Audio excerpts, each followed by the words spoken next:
ಮೀಸಲಾತಿ ವಿಚಾರಕ್ಕೆ ಸಂಬಂಧಪಟ್ಟಂತೆ ಡಿಸಿಎಂ ಡಿಕೆಶಿ ಇದೀಗ ಪ್ರತಿಕ್ರಿಯೆಯನ್ನ ನೀಡಿದ್ದಾರೆ.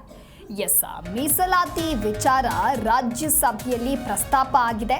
ಇನ್ನು ಈ ಹಿನ್ನೆಲೆಯಲ್ಲಿ ಮೀಸಲಾತಿ ವಿಚಾರಕ್ಕೆ ಸಂಬಂಧಪಟ್ಟಂತೆ ಡಿಸಿಎಂ ಡಿಕೆಶಿ ಪ್ರತಿಕ್ರಿಯೆಯನ್ನ ನೀಡಿದ್ದಾರೆ.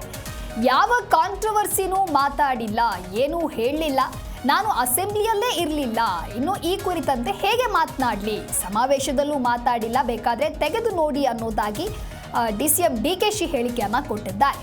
ಬೆಂಗಳೂರಿನಲ್ಲಿ ಡಿಕೆಶಿ ಈ ರೀತಿಯಾಗಿ ಪ್ರತಿಕ್ರಿಯೆ ಕೊಟ್ಟಿದ್ದಾರೆ. ಇನ್ನು ಮೀಸಲಾತಿ ವಿಚಾರ ರಾಜ್ಯಸಭೆಯಲ್ಲಿ ಪ್ರಸ್ತಾಪವಾಗಿರುವಂಥ ಹಿನ್ನೆಲೆ ಈ ವಿಚಾರಕ್ಕೆ ಸಂಬಂಧಪಟ್ಟಂತೆ ಡಿಕೆಶಿ ಪ್ರತಿಕ್ರಿಯೆ ಕೊಟ್ಟಿದ್ದಾರೆ.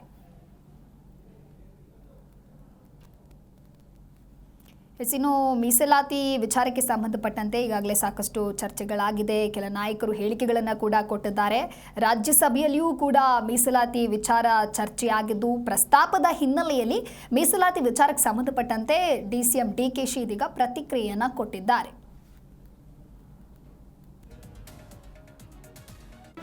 ಜಿ ಕನ್ನಡ ನ್ಯೂಸ್ ಈಗ ನಿಮ್ಮ ಮನೆಯಲ್ಲೇ ನೋಡಿ.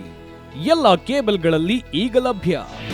ನಿಮ್ಮ ನೆಚ್ಚಿನ ಜಿ ಕನ್ನಡ ನ್ಯೂಸ್ ಈಗ ಸನ್ ಡೈರೆಕ್ಟ್ ನಲ್ಲಿ number 292, Tata Play number 1664, Jio TV number 1334, NXT Digital number 30, In Cable number 30, City Networks 51, U Digital number 162, GTPL number 17, Rockline Telecommunications number 42, Shri Basaveshwara Cable number 168, Rural Cable Network 60, Vinayaka Digital 57, Abhishek Cable 821, City Channel 53, Siddeshwara Cable Network 57, ವಿ4 Digital Infotech 628, Surya Digital Networks 53, Gajanan digital number 836, Malnad Infotech Private Limited number